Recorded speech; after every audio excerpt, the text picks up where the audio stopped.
വിദേശ തൊഴിൽ പരിശീലനത്തിനും തൊഴിലവസരങ്ങൾക്കും little flower engineering institute Kalamassery.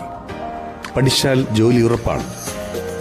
മുഖ്യമന്ത്രി സ്ഥാനത്തിന് അവകാശവാദം ഉന്നയിച്ച് കേരളത്തിലൊരു ബൈ ഇലക്ഷൻ നേരിട്ട് അതിനുവേണ്ടിയുള്ള ചിലവ് ജനങ്ങളുടെ മേൽ അടിച്ചേൽപ്പിച്ച് അത്തരത്തിലൊരു കളിവരെ കളിക്കാൻ കെ.സി. വേണുഗോപാൽ ശ്രമിച്ചിരുന്നോ എന്നുള്ള വലിയ ചോദ്യം ഇപ്പോഴും അണിയറയിൽ ചർച്ചയാകുന്നുണ്ട്. എന്നാൽ എ.ഐ.സി.സിയുടെ സംഘടനാ ചുമതല വരെയുള്ള ജനറൽ സെക്രട്ടറി സ്ഥാനത്ത് നിന്നും കെ.സി. വേണുഗോപാലിനെ നീക്കണമെന്ന ആവശ്യം കൂടി വരികയാണ്. കാരണം ജനറൽ സെക്രട്ടറി സ്ഥാനത്ത് എന്തുകൊണ്ടും യോഗ്യരായ പലരും ഇപ്പോഴും പ്രധാനപ്പെട്ട നേതൃനിരയിലേക്ക് വരുന്നില്ല.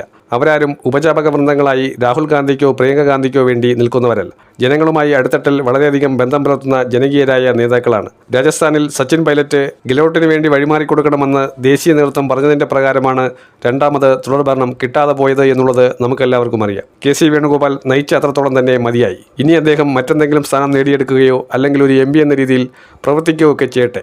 ഇന്ന് ദക്ഷിണേന്ത്യയിൽ മാത്രം ഒതുങ്ങി നിൽക്കുന്ന ഒരു പാർട്ടിയായി കോൺഗ്രസ് മാറി. ഉത്തരേന്ത്യയിൽ ഏതെങ്കിലും ഒരു സംസ്ഥാനത്തുണ്ടെങ്കിൽ അത് ഹിമാചലിൽ മാത്രമാണ്.